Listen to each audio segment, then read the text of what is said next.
সবাইকে স্বাগত জেলার সংবাদে, সাথে রয়েছে দোলা ডলরে। শুরুতেই জানাবো সংবাদ শিরোনাম। খাগড়াছড়িতে আজও 144 ধারা চলছে। এই ঘটনায় ভারতের ইন্ধন দেখছেন স্বরাষ্ট্র উপদেষ্টা। অবশেষে রাজশাহী, চাঁপাইনবাবগঞ্জ ও নাটোর থেকে বাস ধর্মঘট প্রত্যাহার, যাত্রীদের স্বস্তি। ভোলায় মুক্ত জলাশয়ে খাঁচায় মাছ চাষ লাভজনক হয়, এই পদ্ধতিতে ঝুঁকছেন অনেকে।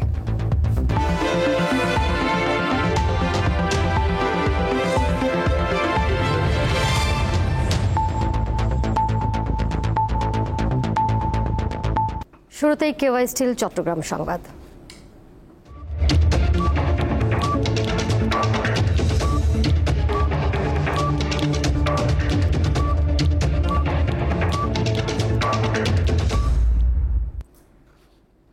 পরবর্তী ঘোষণা না দেওয়া পর্যন্ত সোমবার দুপুর 12টার পর থেকে খাগড়াছড়ি, ঢাকা ও খাগড়াছড়ি চট্টগ্রাম সড়কে অবরোধ শিথিল করেছে যুগ্ম ছাত্র জনতা। খাগড়াছড়ি ও গুইমারায় সহিংসতা নিয়ে বিবৃতি দিয়েছে বাংলাদেশ সেনাবাহিনী। রোববার রাতে আন্তঃবাহিনী জনসংযোগ পরিদপ্তর আইএসপিআর থেকে এই বিবৃতি পাঠানো হয়। এতে বলা হয়, গত কয়েকদিনের ঘটনা পর্যবেক্ষণে এটি স্পষ্ট যে ইউপিডিএফ এবং তার অঙ্গ সংগঠনগুলো পার্বত্য চট্টগ্রামকে অস্থিতিশীল করার লক্ষ্যে সুপরিকল্পিতভাবে এলাকার নারী এবং স্কুলগামী কোমলমতি শিশুদের বিভিন্ন পন্থায় তাদের নাশকতামূলক কর্মকাণ্ডে অংশগ্রহণে বাধ্য করছে। একই সঙ্গে পার্বত্যাঞ্চলে সাম্প্রদায়িক দাঙ্গা সংগঠনের লক্ষ্যে বহিরাগত সন্ত্রাসীদের বিভিন্ন দেশীয় অস্ত্রসহ পার্বত্য অঞ্চলের বিভিন্ন এলাকায় নিয়ে আসার প্রচেষ্টা অব্যাহত রেখেছে। সার্বিক পরিস্থিতি বিবেচনায় নিয়ে বাংলাদেশ সেনাবাহিনী পার্বত্য অঞ্চলের সব জাতিগোষ্ঠীর রাজনৈতিক দলের নেতা ও জনসাধারণকে সংযত আচরণ করার আহ্বান জানাচ্ছে। এদিকে খাগড়াছড়ি সদর ও গুইমারায় আজও থমথমে অবস্থা বিরাজ করছে, চলছে 144 ধারা।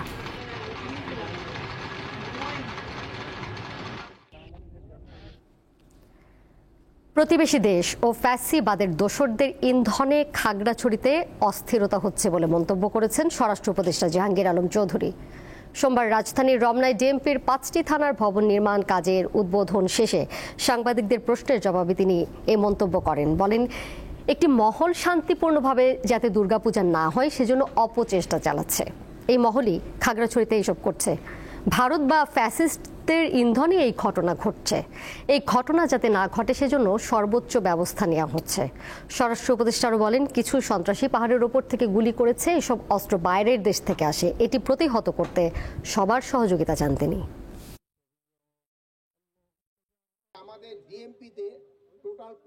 ভারতের ইন্ধনে বা ফ্যাসিস্টদের ইন্ধনে এই ঘটনাটা ঘটাচ্ছে। তা আমরা এটা যেন ঘটাতে না পারে এই জন্য আমরা আমাদের সর্বাত্মক ব্যবস্থা নিচ্ছি। এই পার্বত্য চট্টগ্রামের যে উপদেষ্টা উনি ওই জায়গায় আছেন, উনি এই জিনিসটাও দেখতেছেন। উনি আইন শৃঙ্খলা বাহিনী এবং লোকাল লিডারদের সাথে কথা বলছেন। এখন পরিস্থিতি মোটামুটি সন্তোষজনক অবস্থায় আছে। আধিপত্য বিস্তারকে কেন্দ্র করে নরসিংদীতে দুই দল গ্রামবাসীর মধ্যে সংঘর্ষে যুবদল নেতা সাদেক মিয়া নিহত হয়েছেন। আহত হয়েছেন অন্তত 10 জন। সোমবার সকালে সদর উপজেলার দুর্গম চরাঞ্চল আলোকবালিতে এই সংঘর্ষের ঘটনা ঘটে। পুলিশ জানায়, এলাকায় আধিপত্য বিস্তার ও মেঘনা নদী থেকে বালু উত্তোলনকে কেন্দ্র করে আলোকবালি ইউনিয়ন বিএনপির সাবেক সদস্য সচিব আব্দুল কাইয়ুমের সাথে ইউনিয়ন বিএনপির সভাপতি শাহ আলমের দ্বন্দ্ব চলে আসছিল। সকালে এলাকার আধিপত্য বিস্তার নিয়ে দুই পক্ষ সংঘর্ষে জড়ায়। এতে প্রতিপক্ষের ছোড়া গুলিতে আলোকবালি ইউনিয়ন যুবদলের যুগ্ম আহ্বায়ক সাদেক মিয়া গুলিবিদ্ধ হয়ে নিহত হন। আহত হন অন্তত 10 জন। আহতদের উদ্ধার করে হাসপাতালে চিকিৎসা দেওয়া হচ্ছে। খবর পেয়ে সদর মডেল থানা পুলিশ ঘটনাস্থলে পৌঁছে পরিস্থিতি নিয়ন্ত্রণে আনে।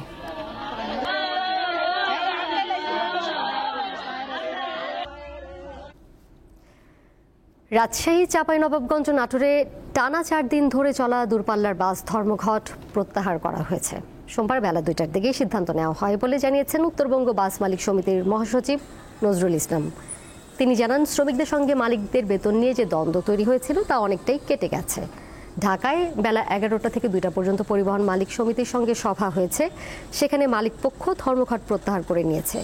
এর আগে গত বৃহস্পতিবার রাত থেকে পূর্ব ঘোষণা ছাড়াই মালিকপক্ষ বাস চলাচল বন্ধ করে দেয়।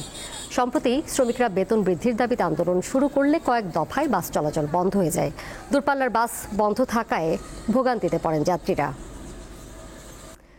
সনাতন সম্প্রদায়ের প্রধান ধর্মীয় উৎসব শারদীয় দুর্গাপূজার মহাসপ্তমী আজ। সকালে চট্টগ্রামে চণ্ডীপাঠ ও দেবীর প্রাণ প্রতিষ্ঠার মধ্য দিয়ে আনুষ্ঠানিকভাবে সপ্তমীর সূচনা হয়। দুপুর 12টার পর থেকে নগরীর সর্বত্র পূজা মণ্ডপগুলোতে শুরু হয় অঞ্জলি দান। পূজার্থীরা দেবীর চরণে ব্যক্তি, পরিবার ও দেশের শান্তি, সমৃদ্ধি ও মঙ্গল কামনা করেন। ময়মনসিংহ দেবী দুর্গার চক্ষুদান, নবপত্রিকা স্থাপন, কল্পারম্ভ ও সপ্তমী বিহিত পূজার মধ্য দিয়ে মহাসপ্তমীর আনুষ্ঠানিকতা শুরু হয়। ঢাক, ঢোল, কাসর, ঘণ্টা আর ভক্তিমন্ত্রে মুখরিত হয়ে ওঠে নগরীর প্রতিটি পূজা মণ্ডপ। দেবী দুর্গার আরাধনা আর অঞ্জলিতে ব্যস্ত থাকে পূজারী ও ভক্তরা। এদিকে সকালে মহাসপ্তমী উপলক্ষে সিলেটের বিভিন্ন পূজা মণ্ডপের নিরাপত্তা পরিস্থিতি পরিদর্শন করে র্যাব।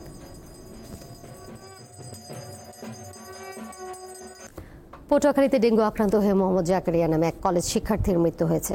গতকাল রাত 10:30টার দিকে পটুয়াখালী 250 শয্যা বিশিষ্ট হাসপাতালে চিকিৎসাধীন অবস্থায় তিনি মারা যান। এদিকে ফেনীতে চলতি বছরে ডেঙ্গু রোগে আক্রান্তের সংখ্যা 169 ছাড়িয়েছে। গত 24 ঘন্টায় 18 জনের ডেঙ্গু শনাক্ত হয়েছে। নারায়ণগঞ্জের 2500-এর বালিয়াপাড়া এলাকায় চাঁদাবাজির অভিযোগে সোহেল নামে এক ইউপি সদস্য গণপিটুনিতে নিহত হয়েছেন। সোমবার সকালে সোহেল ও তার 3 সহযোগী নিয়ে শরীফের পরিবারকে জিম্মি করে চাঁদা দাবি করেন। এ খবর ছড়িয়ে পড়লে বিক্ষুব্ধ এলাকাবাসী তাদের ধাওয়া করে। এতে সোহেলের সহযোগীরা পালিয়ে গেলে তাকে গণপিটুনি দেয় স্থানীয় জনতা। এতে ঘটনাস্থলে তার মৃত্যু হয়। খবর পেয়ে পুলিশ ঘটনাস্থলে গিয়ে পরিস্থিতি নিয়ন্ত্রণে আনে। পুলিশ জানায় নিহতের মরদেহ উদ্ধার করে ময়নাতদন্তের জন্য নারায়ণগঞ্জ জেনারেল হাসপাতালের মর্গে পাঠানো হয়েছে। ভোলায় মুক্ত জলাশয়ে চলছে খাঁচায় মাছ চাষ। বাণিজ্যিকভাবে ভাসমান পদ্ধতিতে মাছ চাষে সফলতাও পেয়েছেন তারা। দ্রুত বৃদ্ধি এবং স্বাদ ভালো হয়, কম সময় এবং অল্প পুঁজিতে লাভজনক হয় এ পদ্ধতিতে মাছ চাষে ঝুঁকছেন অনেকেই। নদীতে ভাসছে সারি সারি খাঁচা, প্রতিটি খাঁচায় অসংখ্য মাছ। নদীর প্রবাহমান পানিতে গড়ে উঠেছে ভাসমান মাছ চাষের প্রকল্প। ড্রামের ওপর লোহার পাইপ ও জাল দিয়ে তৈরি খাঁচায় ভোলা সদর উপজেলার চরসামাইয়া গ্রামের কয়েকজন বেসরকারি সংস্থার সহযোগিতায় মাছ চাষ করছেন। প্রথম পর্যায়ে 10টি খাঁচা দিয়ে শুরু হলেও এখন সেই সংখ্যা 500-রও বেশি। আমি 2017 সাল থেকে খাঁচাতে মাছ চাষ করি, তো মোটামুটি ভালো পর্যায়ে লাভ হয়েছে। এইভাবে আমি করতে করতে করতে এখন বর্তমানে আমার 8টা খাঁচা আছে। একটা খাঁচা টোটাল খরচ যায় 17-18 মতো লাভ হয়েছে এর 3 মাসে। তো কোনো সময় দেওয়া লাগে না, মানে অন্য কাজের ফাঁকে ফাঁকে এটা করা যায়, তাতে মোটামুটি ভালো লাভবানই আছি। সংশ্লিষ্টরা জানান, ছোট আকারের খাঁচায় 1000-এর বেশি পোনা চাষ করা হয়। 2 থেকে 3 মাসের মাথায় প্রতিটি মাছের ওজন 5 থেকে 600 গ্রাম হয়। এই পদ্ধতিতে মাছ চাষ করে খাঁচা প্রতি খরচ 30 থেকে 40 হাজার টাকা। খরচের তুলনায় লাভের পরিমাণও ভালো। এই জায়গার মাছটি অনেক ভালো, এগুলো আমরা বাংলা বাজার বেশি বান্ধা ফুসকুনির পানি না, এগুলো তো অল টাইম নদীর ভাড়া জোয়ারের পানি আর আছে, মোটামুটি চাহিদা ভালো। মুক্ত পানি হওয়ায় মাছের খাবারও কম লাগে, তাই এই পদ্ধতিতে মাছ চাষ লাভজনক বলে জানান মৎস্য কর্মকর্তা। পুরো ভোলা জেলায় এরকম এই চাষ পদ্ধতিতে যদি আমরা আনতে পারি, ভোলায় মাছের উৎপাদন বাড়বে, কর্মসংস্থান সৃষ্টি হবে। তিনি জানান, নদীতে মাছ চাষে রোগবালাইয়ের ঝুঁকি কম। এছাড়া প্রাকৃতিক দুর্যোগেও ক্ষতির আশঙ্কা নেই। সাদিয়া চৌধুরী, দীপ্ত, বার্তা কক্ষ। এর সাথে শেষ করব জেলার সংবাদ। যাবার আগে শিরোনামগুলো জানিয়ে দিব আরও একবার।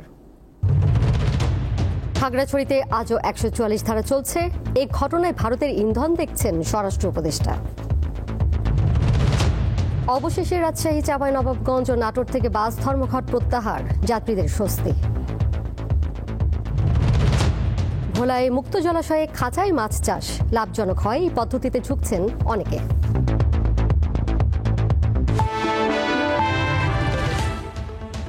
এই ছিল এখনকার মতো।